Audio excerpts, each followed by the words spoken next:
우선 성가가 은혜도 됐지만 너무 멋졌습니다. 감사합니다. 우리 말씀 듣기 전 믿음의 식구들과 인사 좀 나누십시다. 모든 공적 집회에서 만납시다. 그럼 또 다른 분이 은혜 받읍시다. 이렇게.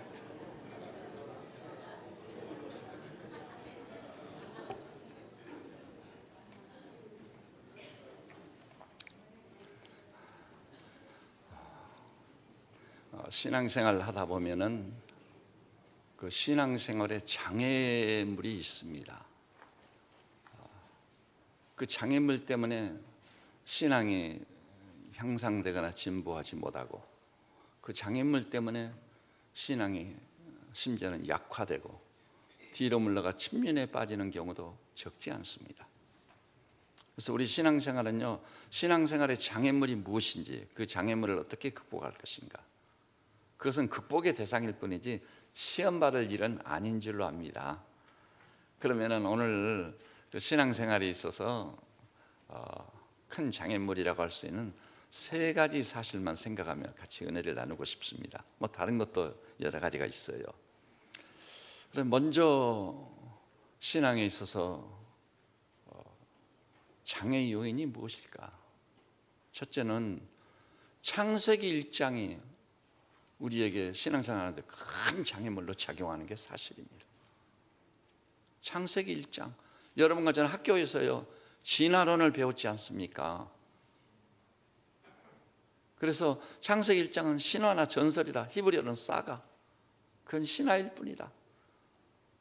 그러니까 이 예수를 믿고 구원을 받으면서 우리 분명히 하나님이 살아계신 것이 틀림없는데, 그리스도 안에 있는 구원이 틀림없는데, 그럼에도 불구하고 신앙이 항상 불확실합니다. 왜냐하면 구원을 전해주는 성경 중에 첫째 장, 창세기 1장이 신화 같은 말이고 전설 같은 얘기니까. 창세기 1장 때문에요 신앙생활에 진척이 없는 사람이 부지기수입니다. 창세기 1장 때문에 예수를 믿는데 지체하는 사람이 너무나도 많아요. 과연 그래야 될까요? 물론요, 또 성경을 읽다 보면 또 하나의 장애물이 있어요. 여러분, 이 창세기 1장의 문제는요, 우리 인간을 말할 것도 없고 우주 만물의 기원의 문제예요. 이 우주와 그 가운데 있는 모든 만물이 그냥 우연히 자연이 이루어졌느냐, 아니면은 어떤 위대한 분이 계셔서 그것을 구상하시고 설계하시고 창조하셨느냐. 그리고 대부분의 사람들 학교 교육을 받으면서 이런 착각을 가지고 있어요. 창조론은 과학이 아니라고 생각하는 거예요. 근데 오늘날 근래에 가지고는요, 진화론이야말로 과학이 아니다는 것이 설득력을 얻고 있습니다. 이건 세계적인 학계의 동향이에요. 그리고 오히려 창조론이야말로 과학적이다, 이런 말이 세력을 얻고 있는 중인 것입니다. 생각해 볼 필요가 있는 거예요.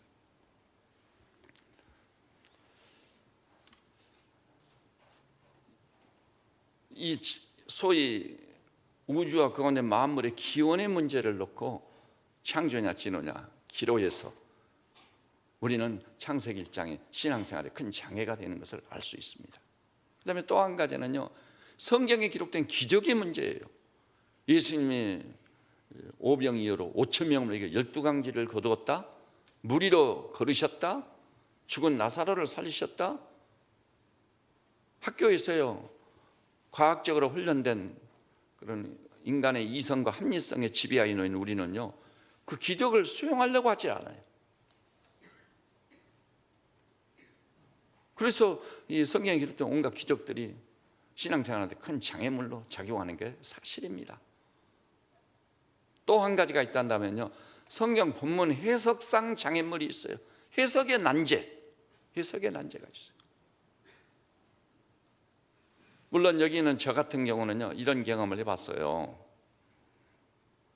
첫째는요, 예수를 믿기는 믿으면서도 또 한편 살아계신 하나님을 분명히 제가 믿거든요. 믿는데 창세기 1장 때문에 신앙생활이 진척이 없는 거예요.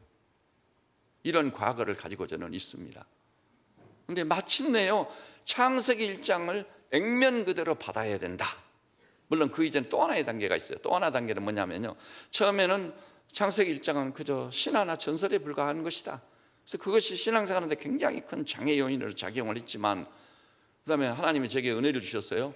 창세기 1장을 많이 이해하게 됐어요. 저에게 설득력을 얻기 시작했습니다. 그러는 두 번째 단계가 뭔 줄 아세요? 하나님께서 우주 만물을 큰 틀에서 창조하시고 그 다음에 그것들이 오랜 세월을 거치며 진화하도록 허용하셨다. 이것을 갖다요, 기독교 진화론적 입장이라고 합니다. 그래서 저는 와, 서강이 비춰오더라고. 아, 하나님께서 큰 틀을 지어 놓으시고 그 다음에 거기서부터 오랜 세월을 거치며 진화했다. 그러니까 창조론과 진화론의 믹서 행태예요. 혼합된 행태입니다. 그래서 피할 길이 여기 있었네. 썩 좋아 보였습니다. 그래서 기독교 진화론적 입장을 딱 취했던 것입니다. 근데 그것도 저를 만족시키지는 사실 못했어요. 왜냐하면 창세기 1장은 첫 마디가 어떻게 시작하죠? 태초에 하나님이 천지를 창조하셨느니라. 엄청난 선언인 거예요. 모든 논리를 한꺼번에 잠재워버리는 경이로운 선언이거든요. 6일 동안 하나님께서 천지 만물을 창조하셨음을 기록에 나가는데,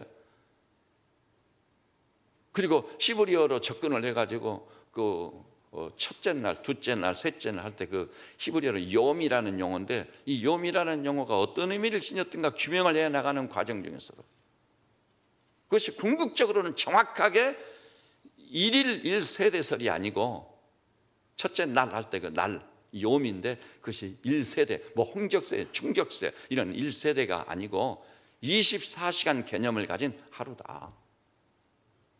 이것이 학문적으로는 점점 더 명료해질 수밖에 없거든요. 물론 창세기 1장 그 2절과 3절은 또 다른 의미를 지니고 있는 건 사실이에요.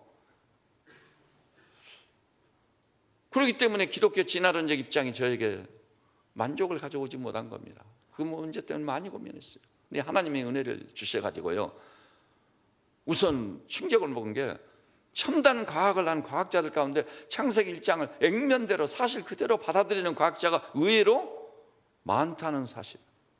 내가 뭐기엔, 나는 과학의 기억자도 모르는 분이 아니에요. 저는 인문학을 하는 사람이에요. 근데 우리나라에도 창조과학회가 있는데 창조과학에 소속한 과학자들 수만 1200명이에요. 놀랍지 않습니까? 그 사람들은 대부분요, 창세기 1장을 사실대로 액면대로 받고 하나님께서 6일 동안 말씀 한마디로 천지 만물을 창조하셨음을 받아들이고 있는 것입니다. 대단한 분들이에요. 우리나라뿐만이 아닙니다. 정상급에 있는 과학자들 가운데요, 창세기 1장을 사실대로 액면대로 받아들이는 과학자들이 참으로 많은 것입니다. 이게 어떻게 된 건가? 그러다가 마침내 저도 지금 진화론이 퇴색하고 있고 창조론이 설득력을 얻어 날로 급속도로 확대되고 확장되고, 그리고 우리나라 교과서에서도요, 진화론적 입장이 하나하나 이제 빠져나갈 거예요. 먼저 작년에 시조세를 제거해 버렸어요. 창조론자들이 항의했습니다. 이미 학문적으로도 시조세는 아니다고 했는데 왜 그것을 이 진화론의 이 어떤 상징이나 심볼처럼 과학책에 그대로 남겨놓느냐. 말의 진화의 과정도 없애라. 이건 비과학이다. 항의하니까 그것에 대해서요, 답을 줄 자가 아무도 없어요. 그래서 마침내 이 진화론자들도 깜짝 못한 거예요. 그래서 시조세를 제거했습니다. 이제 말의 진화 과정의 그림도 제거될 거예요. 제거될 수밖에 없어. 모든 진화론이 지금 무너지는 소리가 있는 것입니다. 그래서 저도 창세기 1장을 액면대로 사실 그대로 확실히 믿게 되니까 신앙이 훨씬 힘을 받더라고요. 물론 이렇게 말씀드릴 수 있어요. 제가요, 그런 그 성경의 난제들, 기적의 문제라든지 해석학상 난제라든지 이 모든 것이 있다고 해서 제 신앙생활에 큰 지장을 초래했던 것은 아닙니다. 그 난제들이 있음에도 불구하고 여전히 저는 하나님이 살아계심을 믿었고 예수 그리스도만이 유일한 구원자심을 믿어 의심치 않았던 것입니다. 그런데도 그런 난제들이 해결되고 나니까 신앙생활에 훨씬 힘을 받는 것을 느낍니다. 그렇다면 이 성경에 기록된 이 난제들을 어떻게 해결할 것인가, 어떻게 볼 것인가, 그래서 오늘 짧은 시간에 다룰 텐데 오늘 같이 나눌 이 말씀이 우리 성도들 신앙생활에 결정적인 영향을 미치는, 그래서 절대 신앙을 갖는 놀라운 계기가 되시기를 주님의 이름으로 축복합니다. 그러면요, 창세기 1장 문제를 다루십시다.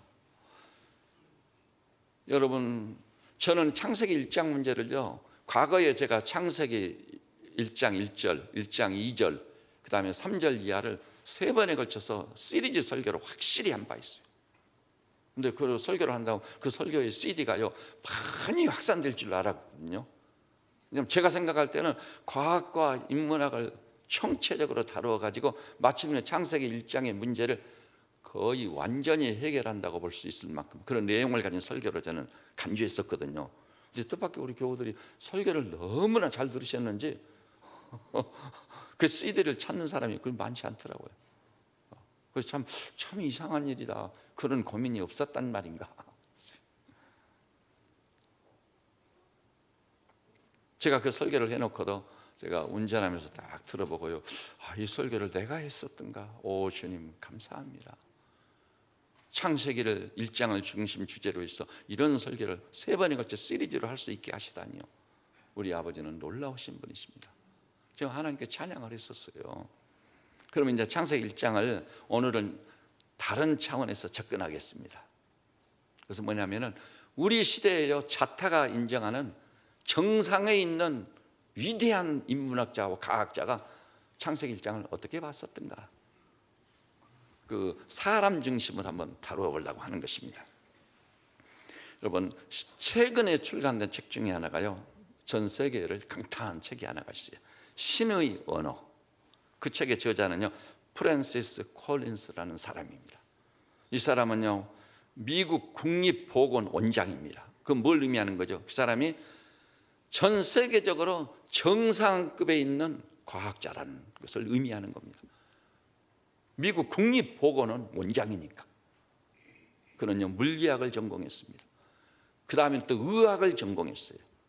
이 두 가지가 다 창세기 1장에 대해서 발언권을 할 수 있는 자격을 구비하고 있다는 것을 보여주는 부분인 것입니다. 그런데 여러분, 2003년에 뉴스나 신문에 수없이 보도된 것을 기억하시나요? 아마 기억력이 있으신 분은 잊지 않았을 겁니다. 금세기 최대의 과학적 성과 중에 하나가 뭐였죠? 인간의요 소위 유전인자를 읽어버린 겁니다. 그래서 게놈 지도라는 것을 완성했다.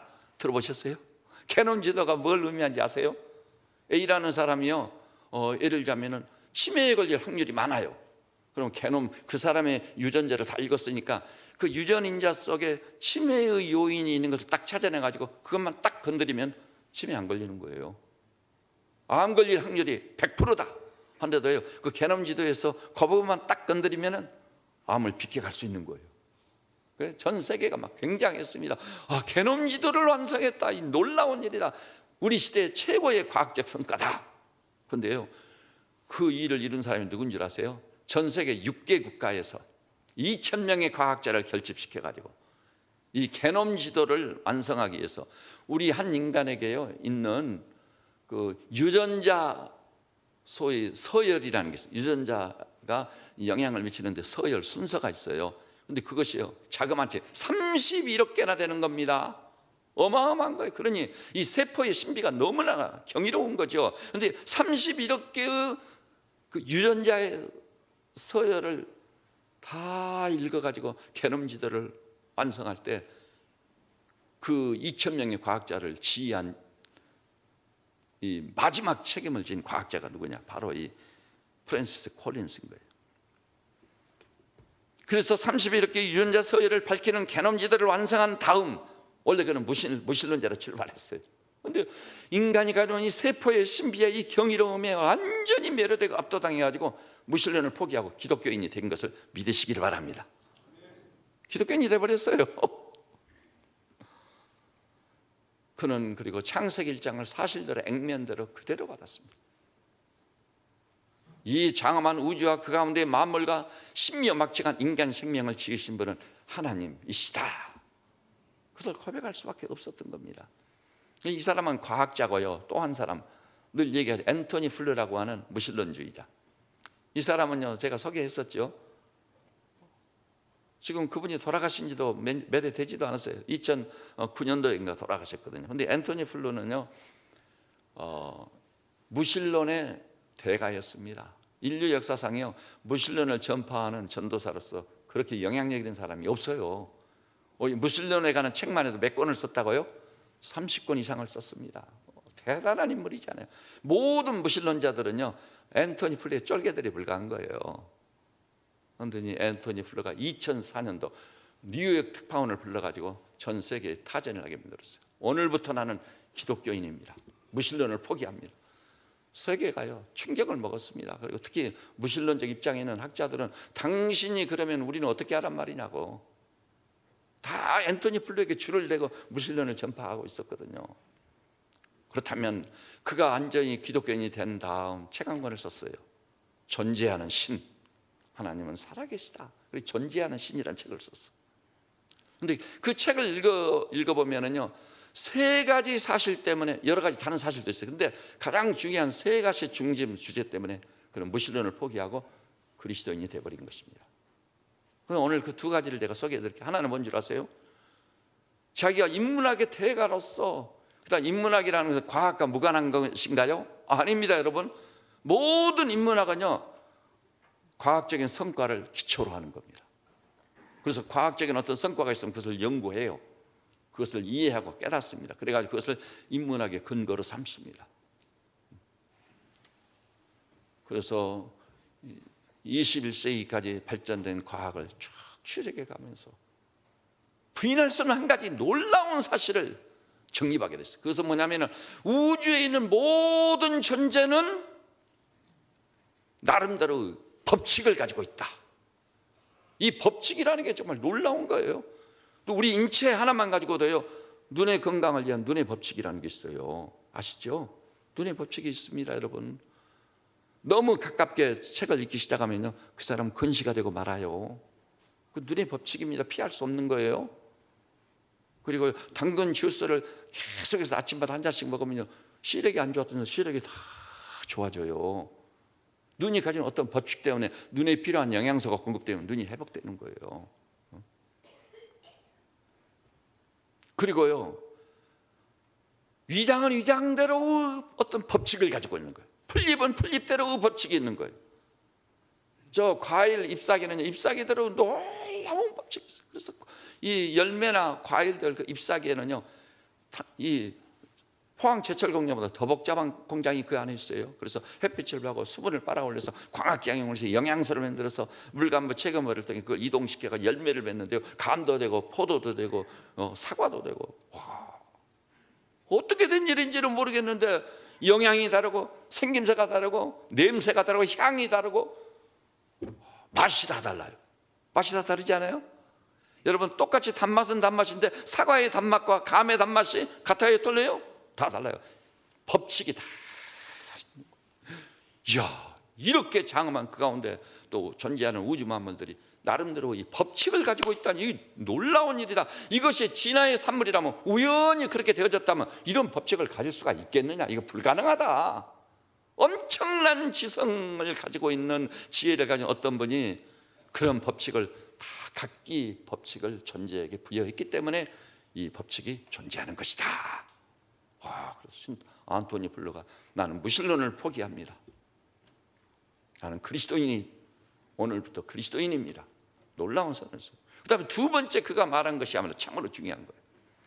그가 무신론을 포기하게 됐던 이유, 그가 그리스도인이 되기로 결정을 내려버린 거, 생명 때문에 있어. 생명. 이 생명에 관한 과학자들의 연구를 쭉 추적해 가다가 부인할 수 없는 한 가지 사실을 탁 발견해 버렸어요. 근데 그분은 늦게서 발견했어요. 저는 진즉이 발견했는데. 따라서 해봅시다. 생명은 생명으로부터만 나온다. 만자를 빼면 안 됩니다. 여러분, 어떤 생명도요, 반드시 생명으로부터 나오고, 생명만이 생명을 탄생시키는 거 믿으시기를 바랍니다. 근데 진화론이라는 것은 핵심이 뭔 줄 아세요? 무생명에서 생명이 나온다는 게 진화론이에요. 근데 어째 이게 과학이라고 할 수 있어요? 어떻게 무생명에서 생명이 나오느냐는 것입니다. 반드시 생명체는 생명으로부터 나오는 것이다.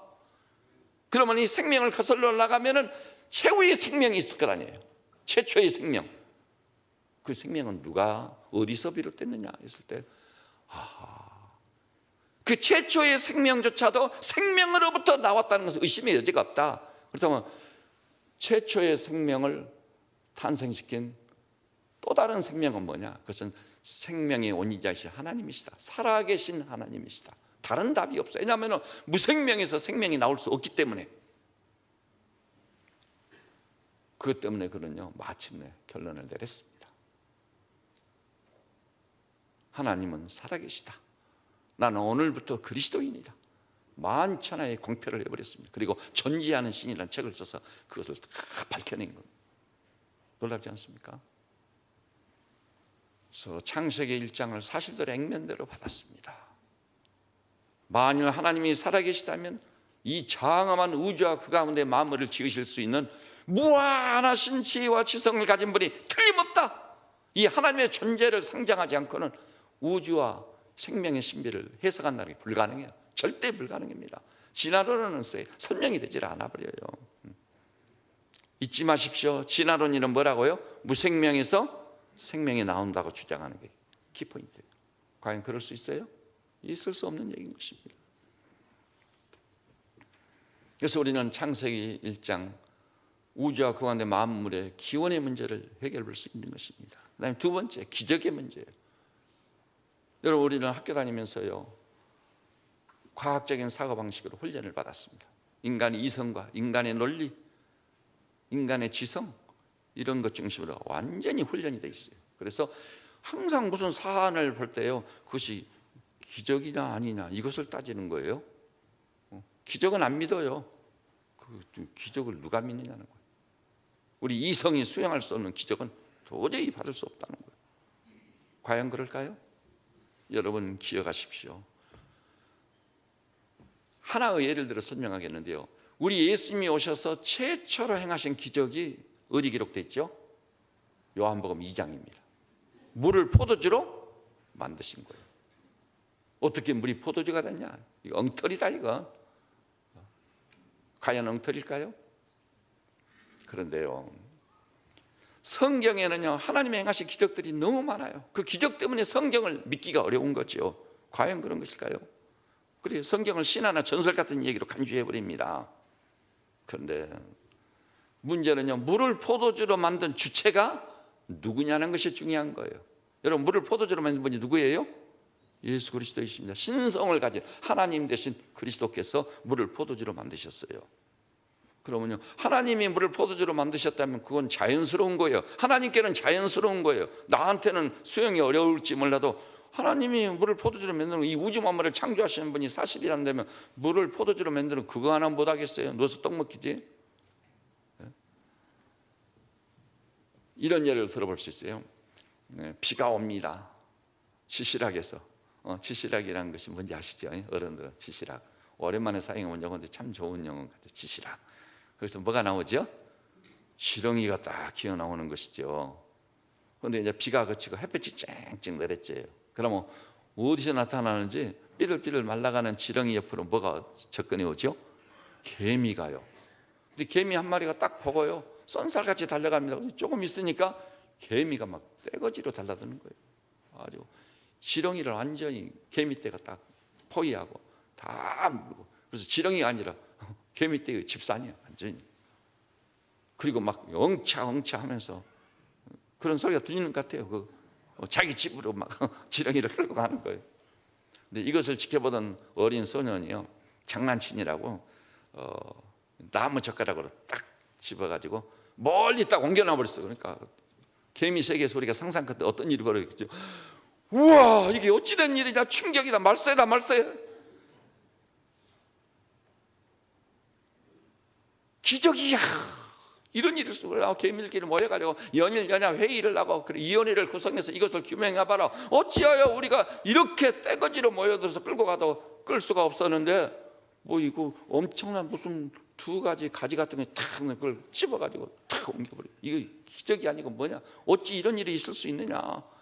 개미 세계에 그냥 엄청난 충격파가 확산돼 버렸습니다.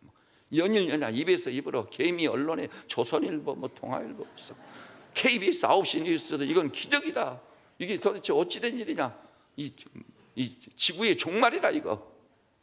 난리가 났을 거 아니에요? 개미들에게 있어서는 그 소년이 뭔 거죠? 하나님. 똑같은 논리입니다. 우리 인간이 하나님이 물을 포도주로 만들었다니까 그거 기적이라고 하지만 하나님 보실 때는 웃기는 소리 하지 말아라. 나는 이런 것쯤이야. 난 온 세상을 만든 자가 아니냐. 이런 것쯤은 넣어서 떡 먹기다. 죽은 자도 살리지 않느냐. 나사로를 죽은 자가 살렸어요. 주님 자신도 죽은 자가 무덤이 확 열리고 사망을 패배시키고 마지막 멸망받을 원수 사망을 패배시키고 부활로 승리해 보여주신 줄 믿으시기를 바랍니다. 저는 이런 것을 믿게 되고 알게 됐을 때야 정신이 번쩍 나고 새 힘을 얻는데요, 그야말로 청춘이 회복되더라고요. 청춘. 저는 그리스도의 십자가 부활을 믿는 자란다면 그 사람 청춘을 살아야 맞다고 봅니다. 육신이든 영혼이든 청춘을 살아야 돼요. 발과 발목에 힘을 얻어 사도행전에 나오잖아요. 나사렛 예수 이름으로 명하노니 일어나 걸으라 하니까 나면서도 안전병이 된 자가 발과 발목에 힘을 얻어 일어나가지고 걷기도 하고 뛰기도 하며 하나님을 찬양하며 달려가 버리는 주역이 된 걸 믿으시기를 바랍니다. 저는 하나님의 은혜를 입고요, 너무나 많은 은혜를 입었고 축복을 받았습니다. 정말 축복입니다. 우리 교회 뭐 장로님 그러더라고. 목사님 목소리를 들으면 나이가 얼마인데 찌렁찌렁한 것을 볼 때 오래 사실 것 같다고. 오래 살고 뭐 짧게 살고 이것은 저에게 문제가 되지 않아서 제가 하나님을 알았고 믿게 됐고 영생을 소유했고 부활의 산 소망을 이룰 자라 영광 중에 살고 있다는 것, 이것이 중요한 겁니다. 저는 오늘 주님이 이 자리에서 저를 불러간다 하실지라도 어때요? 오늘 내가 나와 함께 낙원에 있으리라. 즉시 낙원으로 가니까 감사할 것밖에 찬양할 것밖에 없어요. 그럼 사람들이 목사님 아내나 자식들을 어떻게 하고요? 여러분 아내나 자식들을 제가 책임진들 하나님이 책임진 것보다 더 낫겠습니까? 솔직하니 하나님이 살아계시다면 제가 책임지는 것은 흉내도 낼 수 없는 완벽하게 책임을 져주실 우리 아버지를 찬양합니다. 우리가 그 믿음 가지고 사는 것입니다. 주님이 보실 때는 우리는 막 하나님이 하신 일을 기적이라고 하지만 하나님이 보실 때는 웃기는 소리 하지 말아라고 그러는 거예요. 이건 기적이 아니라 내게는 자연스러운 거다. 여러분 원래요 포도주가 어떻게 나오죠? 아시다시피 포도를 심어가지고 잘 가꿔서 열매를 땁니다. 그래서 공장으로 가지고 와서 잘 씻어서 그래서 으깹니다. 그래서 포도주를 넣습니다. 거기다가요 어떤 발효를 시켜가지고 알코올을 좀 집어넣어가지고 포도주가 딱 생산되는 거예요. 그 과정도 알고 보면 자연도 기적인 거예요. 자연이 기적이 아니고 뭐겠어요? 아까 과일 잎사귀를 얘기했지만 거기서 광학작용을 해가지고 영양소를 만들어 물감부 책임발을 옮겨가지고 간도 되게 하고 포도도 되게 하고 사과도 되게 하고 생김새 맛도 빛깔도 영양소 다 다르니 이야 이거 기적이다. 진짜 기적이에요. 네. 그렇게 해서 포도주를 얻게 하신 분이 하나님이세요. 하나님이 그 과정을 다 만드신 거예요 사실은. 근데 하나님이 꼭 필요할 때는 그 과정을 싹 무시해버리고 어떻게 해요? 포도나무도 없어, 열매도 없어, 꽃 피는 일도 없어, 공장으로 가지고 갈 필요도 없어. 하나님이 어느 날 필요하시니까 무리해서 포도주를 바로 만들어버린 거예요. 그 과정을 무시하고. 하나님이 잘못이나요? 하나님 얼마든지 하실 수 있는 분이에요. 그래서 불신자들은요 믿음이 없기 때문에 자기 논리로 자기 좁은 머리로 머리박이 터지도록 생각을 해보고 이건 안 되겠다 하면 절망하고 좌절하고 아이고 나는 죽고 싶다 이렇게 나가는 거예요. 근데 그리스도인들은 어때요? 100명에게 물어봐도 다 이건 불가능하다 해도 나는 하나님을 믿기 때문에 하나님만 오케이 하면 뒤집어질 수 있다, 반전이 가능하다 딱 믿고 믿음으로 기도하고 나가는 줄 믿으시기 바랍니다. 여러분 낙심하고 좌절하고 절망하지 마세요. 하나님을 믿는 믿음의 세계에는요 놀라운 일들이 많이 있어요. 참된 믿음만 가지면 내 믿음대로 될지어다. 믿고 구한 것은 받은 줄로 알다. 이게 사실입니다. 그래서 기적 때문에 주님을 못 믿겠다, 하나님을 못 믿겠다?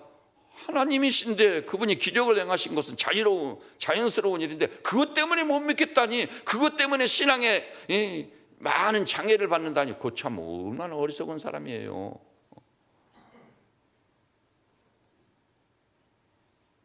그 다음에 세 번째는요, 성경 본문에 있는 해석학상 어려운 난제들이 있는 거예요. 난제. 여러분, 사실은요, 저는 그런 생각을 항상 하고 있어요. 여러분, 난제는 없을 수 없는 거예요. 그래서 난제를 난제대로 수락한다는 말이 있어요. 무슨 얘기죠? 우리는 무한한 존재예요, 유한한 존재예요? 유한한 존재예요. 생각도 우리의 능력도 참 제한적인 한계가 있어요. 뭐만 하려다 보면 우리의 한계에 탁 부딪히는 거예요. 내 힘으로는 안 되겠구나. 솔직한 고백이지요. 안 돼요. 대통령이란 권력의 정상에서도 나라를 마음대로 경영을 하자고 해도 안 되는 거예요. 자기 마음대로만 보면 대통령마다 어느 정도 나라를 반석 위에 세워놓을 수 있겠죠, 자기 논리로. 근데 안 돼. 대상이 있고 상대가 있으니까 함부로 안 돼요. 그 능력이라는 게 제한적이란 말이에요. 유한한 존재다. 근데 하나님은 어떤 분이에요? 무한하신 분입니다. 근데 어떻게 유한이 무한을 다 이해할 수 있겠습니까? 어떻게 유한이 무한을 다 할 수 있으랴? 바로 그렇습니다. 그래서 저는 유한이 어찌 무한을 다 알 수 있으랴. 그래서 난제는 난제대로 수락할 수밖에 없다. 그렇다고 신앙생활에 지장을 초래하는 건 전혀 아니다, 이런 생각입니다. 그런데 그럼에도 불구하고 거기 답이 없냐 하면 그게 아니에요. 답을 몰라도 좋다는 건 아니에요. 그것을 추구해 가봐야 돼요. 그러면 하나님께서 이 우주 속에 어디엔가 답을 숨겨놓고 계신 줄 믿으시기를 바랍니다. 그런데 이제 소위 성경 본문 해석의 난제가 있단 말이에요. 그 본문 해석의 난제가 오늘 본문 바로 그거예요. 요한일서 3장. 이제 요한일서 3장을 보는 겁니다. 저는 이 말씀이 우리 교우들에게 엄청난 자유하더으로 성령받은 환희와 감격을 가져오고 여러분 신앙생활이 진짜 풍성하고 차고 넘치는 그런 신앙생활이 되시기를 진심으로 바랍니다. 그렇다면 요한복음 요한일서 3장을 이제 본문을 보시는 것입니다. 자, 우선 6절을 우리 남성로들이 한번 읽어주세요. 다 눈길을 주시기 바랍니다. 6절 시작.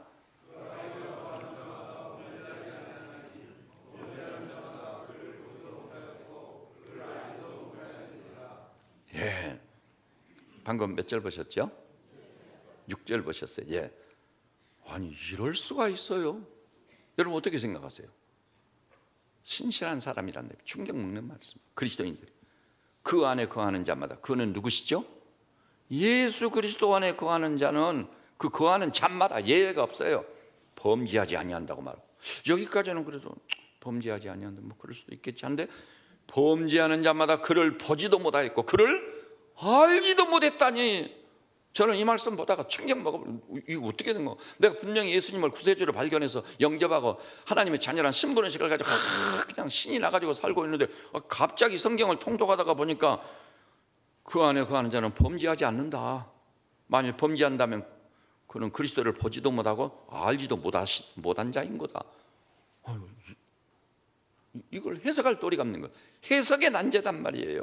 거기서 끝난 게 아니에요. 8절 우리 여성노드님들이 같이 한 목소리로 봐주세요. 시작.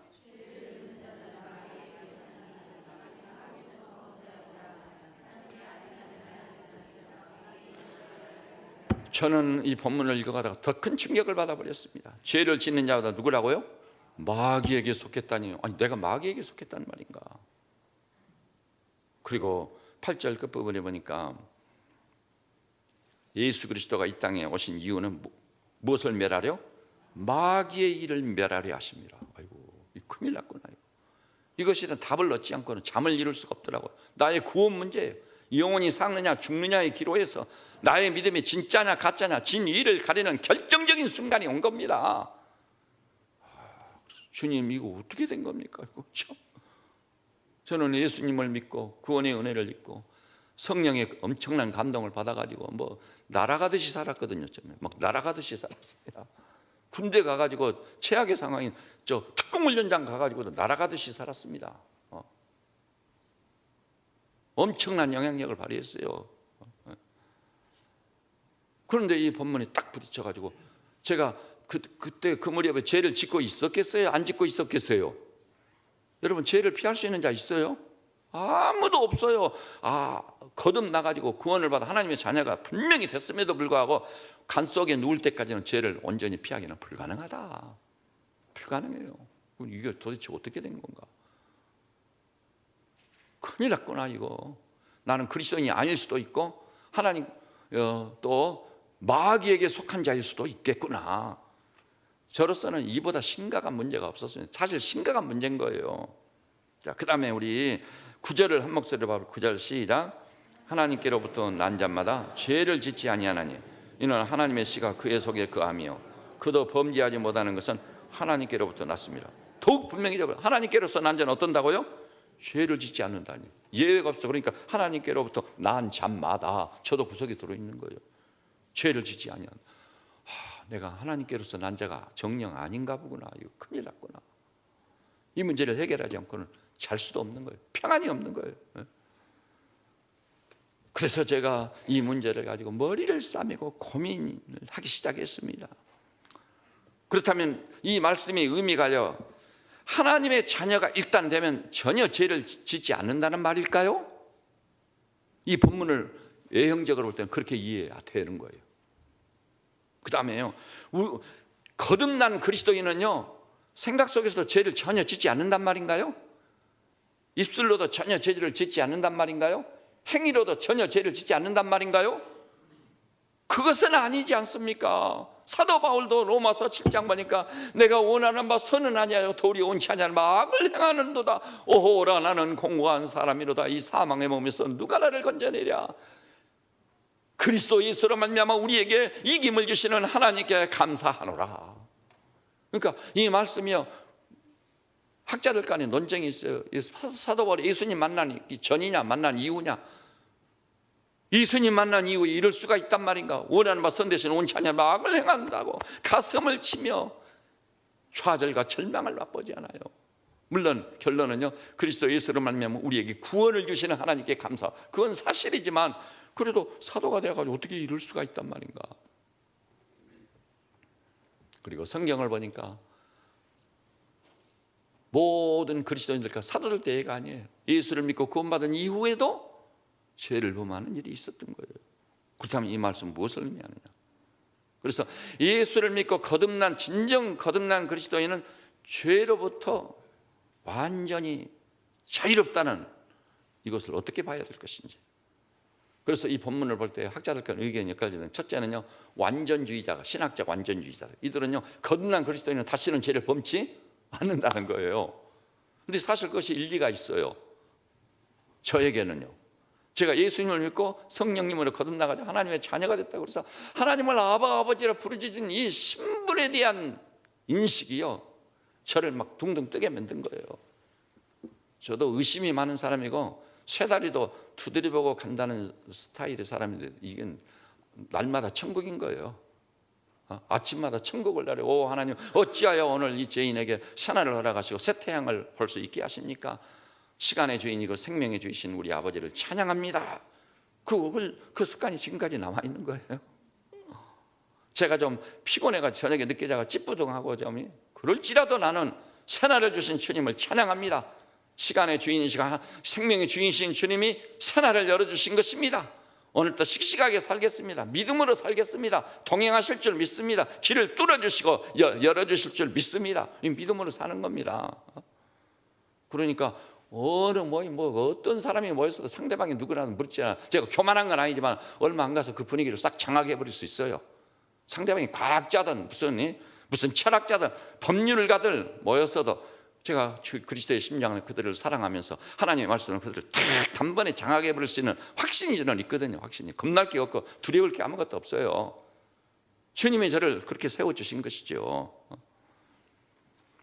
그리고 처음에 제가 거듭난 그리스도인이 하나님을 아버지라고 부르짖기 시작했을 때요, 진짜 여러 해 동안 죄를 지은 일이 없어요. 생각 속에서도 털끝만큼도 죄를 안 지었습니다. 하나님이 제 증인이십니다. 그때 정말 놀라웠어요. 입술에 죄도 전혀 없었어요. 심지어는 군대 가가지고 특공훈련장에서 죄를 지는 일이 없었어요. 군대 가니까요, 나를 괴롭히는 사람들이 얼마나 많은지. 뭐 때문인 줄 아세요?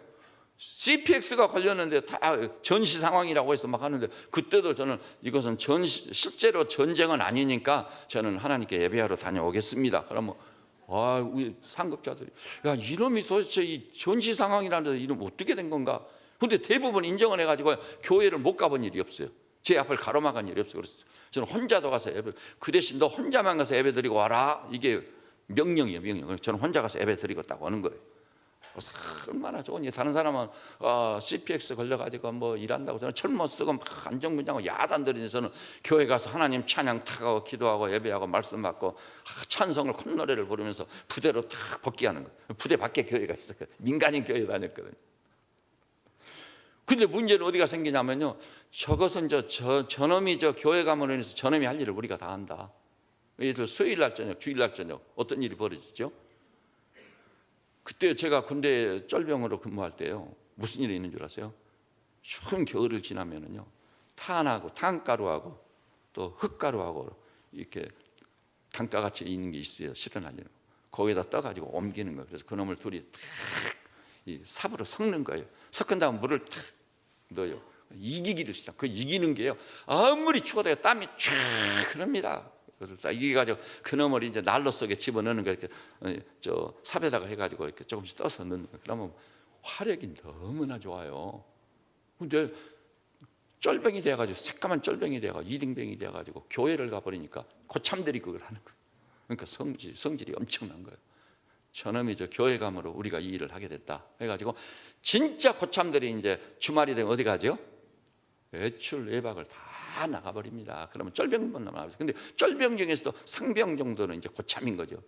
그 상병이 저를 불러놓고 앞에다 앉혀놓고 2시간을 때리는 거예요. 2시간을 때려요.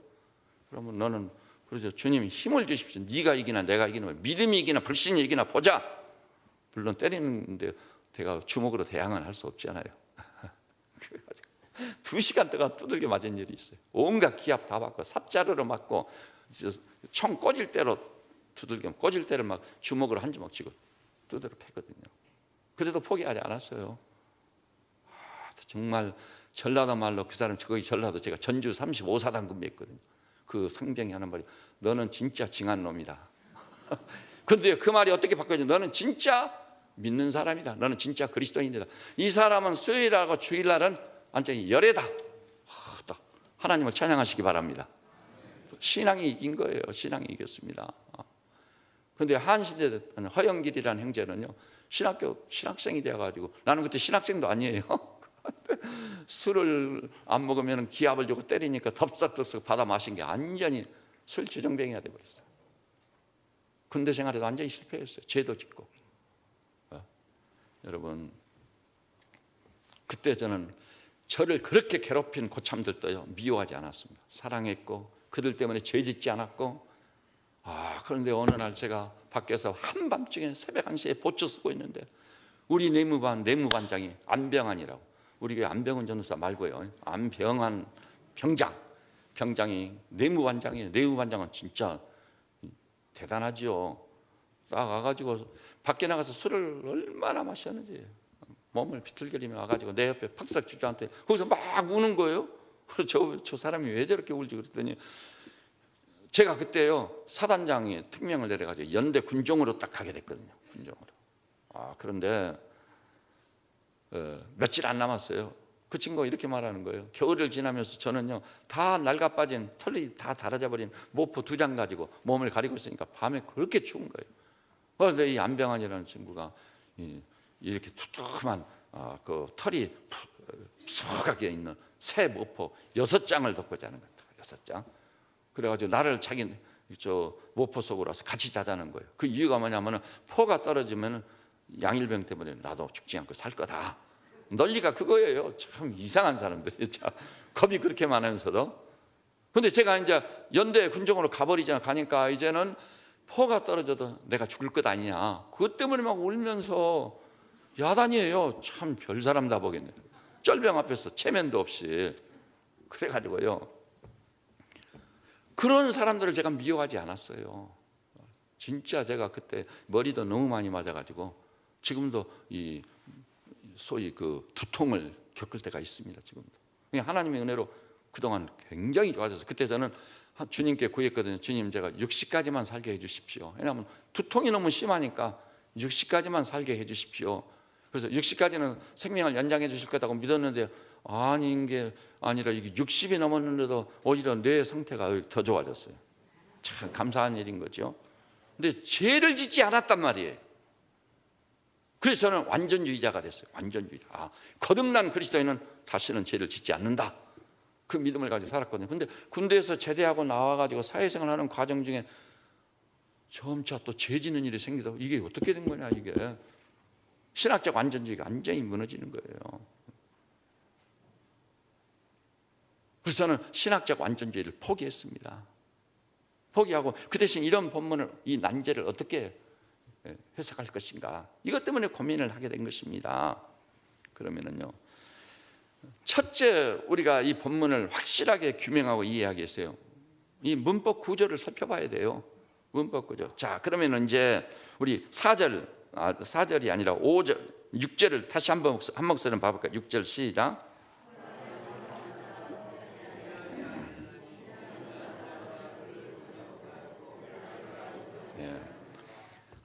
이 성경이요, 신학 성경은 원래 히라버로 기록되어 있습니다. 히라버는요, 언어 중에 가장 정확한 언어예요.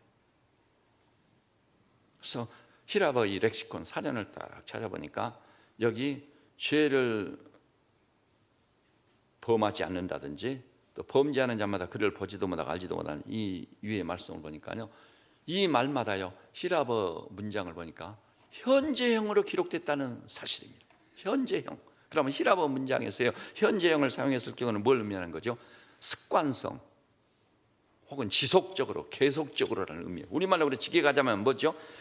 예수 안에 거하는 자마다 계속적으로 범죄하지 아니하노니, 이렇게 번역을 해야 맞는 것이에요. 그 다음에요, 계속적으로 범죄하는 자마다 그를 보지도 못했고, 이렇게 번역해야 돼요. 아까 우리가 봤던 것처럼 8절에도요 계속해서 죄를 지내는 자는 마귀에 속한다, 이렇게 번역을 해요. 틈새가 열리더라고. 이거구나 바로. 그러니까 진짜 거듭난 그리스도인은 또 이제 저 9절에 있는 것처럼 하나님께로서 난 자마다 계속해서 죄를 짓지 아니한다. 무슨 얘기냐면요, 하나님께로부터 나가지고 확실히 거듭난 그리스도인은요 동일한 죄를 계속해서 짓고 있는 게 아니라는 말이에요. 그래서 우리 그리스도인은요 죄를 지으면 상하고 통한, 아까 제가 서두에서 그 예배 서시로 낭독해 드렸잖아요. 하나님께서 상하고 통해하는 심령을 멸시치 아니하시리이다. 시편기자도 보니까 종에게 심판을 지마옵소서, 주의 목전에는 의로운 인생이 없사옵니다. 시편기자도 죄를 짓고 있어요, 안 짓고 있어요? 죄를 짓고 있는 겁니다. 그렇지만 진정 거듭난 그리스도인은 죄를 지은 다음 통해하는 심령을 갖는 거예요. 우슬처럼 나를 정결케 하소서, 그리하면 내가 정하리이다. 내 속에 청한 마음을 창조하시고 정직한 영을 새롭게 하소서. 이렇게 상한 마음을 가진 자는요 동일한 죄를 잘 짓지 않으려고 애를 쓰는 거예요. 그래서 죄와 싸우되 피 흘리기까지 싸우게 되는 서신서의 말씀이 유효한 겁니다. 그래서 이 문맥도, 이 문맥의 시작이 있는 곳으로 가볼까요? 요한일서 1장 9절입니다. 9절 말씀을 우리 한 목소리로 보십시다. 시작. 만일 우리가 우리 죄를 자백하면 그는 미쁘시고 의로우사 우리 죄를 사하시며 우리를 모든 불의에서 깨끗게 하실 것이. 여기 보니까요, 만일 우리가 우리 죄를 자백하면 했는데, 여기 우리라는 사람은 믿는 자예요, 아직 안 믿는 자예요? 믿는 자가 틀림없습니다. 그런데 그 믿는 자도 죄를 짓기 때문에 죄를 지은 다음에 우리가 우리 죄를 자백하면, 회개하면 주님께서는 미쁘시고 의로우사 우리 죄를 사하시고 우리를 모든 불의에서 깨끗게 하여 주실 줄 믿습니다. 그래서 믿는 자도 범죄한다는 것을 분명히 보여주고 있는 것입니다. 그러나 계속적으로 동일한 죄를 범하는 일은 없는 것이죠. 그 다음에 2장 1절이 이제 결정적인 말씀이에요. 요한일서 2장 1절이요. 우리 한 목소리로 봅시다. 시작.